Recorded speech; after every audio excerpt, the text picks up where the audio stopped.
Apakah kamu adalah tipikal orang yang merasa sering tertekan di tempat kerja karena kamu tidak bisa menolak permintaan dari bos? Atau mungkin kamu adalah orang-orang yang seringkali kesulitan untuk mengungkapkan emosi kamu, sehingga emosi-emosi terpendam itu lalu kemudian malah menyakiti diri sendiri. Kali ini kita akan membahas tentang assertive skill. Bagaimana dan apa itu asertif, kita akan bahas pada episode kali ini.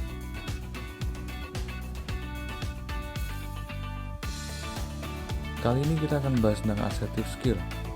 Ya, mungkin kamu sudah pernah mendengar tentang istilah ini, assertive skill. Asertif adalah kemampuan seseorang untuk mengutarakan apa yang ada pada dirinya dan kemampuan seseorang untuk mengungkapkan sesuatu secara positif. Mempelajari asertivitas tidak hanya berguna untuk mengefektifkan bagaimana cara kita berkomunikasi, tapi juga berkaitan dengan kemampuan sosial kita dan juga tingkat kepercayaan diri. Orang-orang yang asertif diidentikan dengan orang-orang yang percaya diri dengan apa yang mereka katakan.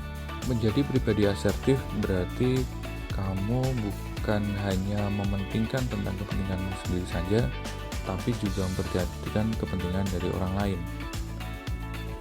Ya, asertif bukan berarti kemudian kamu menangkan diri kamu dibandingkan lawan bicara kamu, tapi juga mengakomodasi kepentingan lawan bicara kamu, sehingga keduanya mendapatkan feedback dari apa yang terjadi. Pada pembelajaran asertivitas, kamu akan mengetahui tentang 4 istilah berikut. Yang pertama adalah asertif, yang kedua adalah agresif, yang ketiga adalah pasif agresif, yang keempat adalah pasif.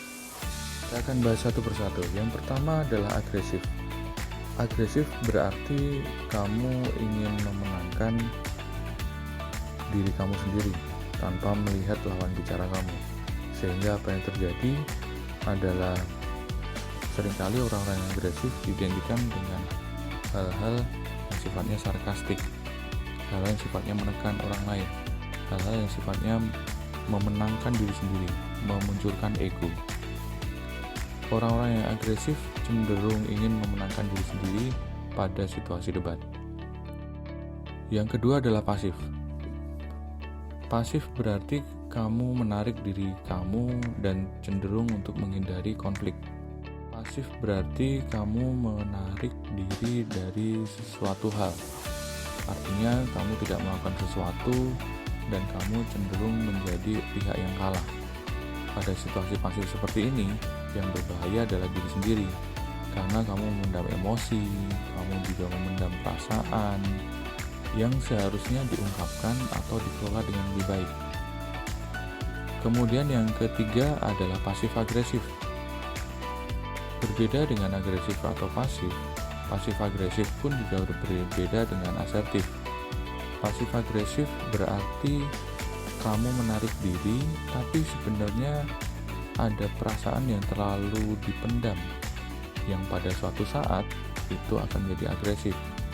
Jadi misalnya ketika kamu tidak setuju dengan bos kamu, mungkin pada saat ini kamu akan menarik diri. Tapi lalu kemudian pada suatu saat, karena sudah gak tahan, maka emosi itu akan kemudian meluap-luap kepada bos kamu.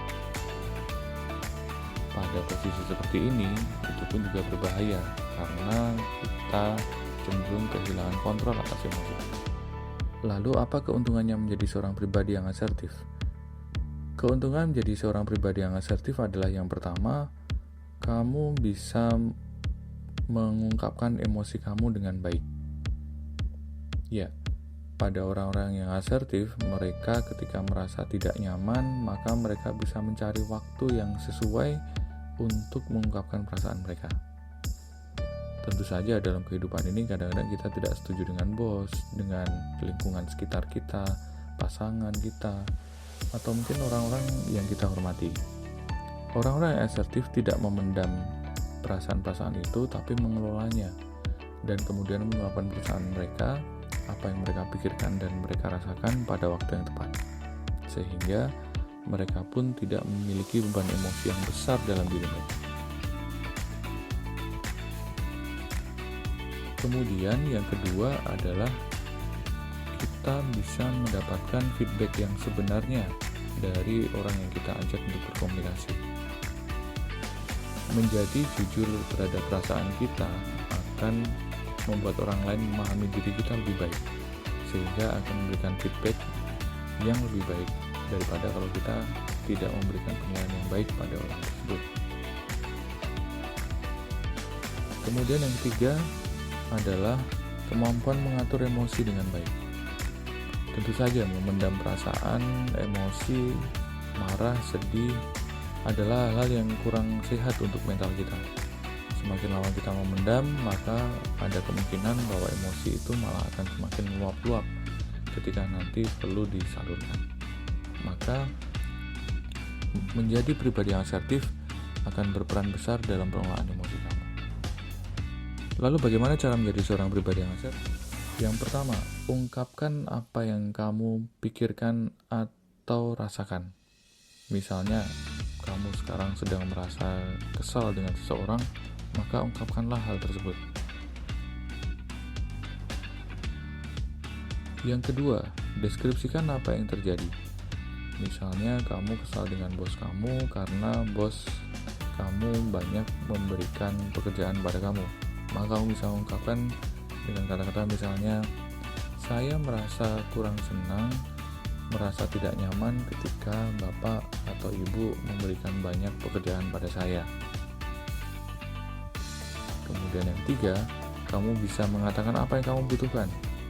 Jadi misalnya, saya merasa kurang nyaman dengan banyak pekerjaan yang ada pada diri saya yang bapak berikan, sehingga saya sepertinya membutuhkan bantuan dari rekan-rekan saya untuk bisa membantu saya menyelesaikan pekerjaan ini. Beberapa hal terkait dengan asertivitas yang bisa kamu coba lakukan pada saat ini supaya kamu tidak selalu menjadi victim atau korban dari keadaan, dan juga kamu bisa memiliki mental yang lebih sehat. Bila channel ini kamu rasa bermanfaat, maka kamu bisa mulai